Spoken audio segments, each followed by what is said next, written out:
Hello everyone, welcome to my channel. My name is Rashi Goyal, and in this video we will going to find how to calculate total number of terms. Suppose if you have to find the total number of terms between 9 and 13, so you can apply that last term minus first term plus 1. As you can see, they are continuous. If they are continuous, you can apply this. So last term is 13 minus first term is 9 plus 1. 13 minus 9 is 4 plus 1. So total number of terms are 50, as we can see in this case.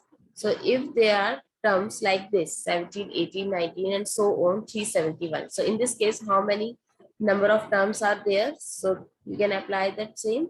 Last term minus first term plus 1. Last term is 371 minus first term is 17 plus 1.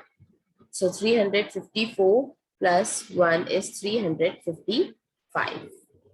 That's how you can calculate the number of terms, and this will help you in arithmetic progression as well. Thank you so much for watching this, and don't forget to subscribe to my channel. Thank you.